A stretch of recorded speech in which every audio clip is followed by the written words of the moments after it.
Good morning, everyone. My name is Marilise Avanes Kahayahan, and now I'm going to tackle all about legal base. So, kasama ng legal base sa tuwa? Refers to a valid reason or justification for processing of personal data or relating to the law. So, the next niya, related pa na sa law, the Magna Carta, Juvenile, and all. Karon, dahil natin na siya mahibatan na. First, we have the 1987 Philippine Constitution, Art SID, Section 1 and 2. So, ang Section 1, no person shall be deprived of life, liberty, or property without due process of law, or nor shall a person be denied the equal protection of the law. So, dili jud ka na laws para sa tanan na equal patas tanan ba naman yung maprotektahan ba naman yung karapatan as a person na walay kining bias kung balat na law siya ang magkano sa mga na even mahirap ka kaya daw kung makadog ako na karapatan.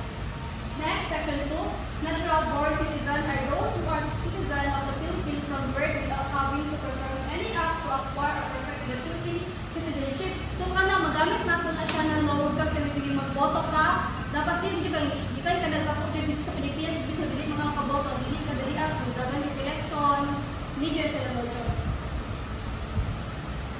Next, second, Discussion Order 105-3 Enhanced Basic Education Act, including adults and learners with special needs. So, kini na Law Republic Act number 105-33 knows the Enhanced Basic Education Act of 2013 aims to enhance the Philippine education system. So, kana siya na law, ano na nato siya ka na madugan ka ng as, sila ka ng mga tao na dili good ka ng kawanin uwi, kining dako na sila edad, then late na kayo sila, pwede sila mo join sa as, which is mahabol pa nila ilang ang education nila. Next, RA 8071, Indigenous People Rights Act. So, kini na act is aim for protect, promote, and right of the indigenous people. Yung mga IP, di sa Davao, nasali kaning kapagkaan sa lago, dili sila maunsa, kada na sila karapatan ng mga dali ang galit na. So, PD or Presidential Decree 603, in the Philippines, the law focuses on the welfare and protection for children and youth in the country. So, kanan na ni George, kay importante kayo, especially sa kuwan mga youth na di na ito karapatan ko sa asa, baga, kaya dito sa mawala. So, next, RA 7610, Special Protection Against the Child Abuse and Exploitation.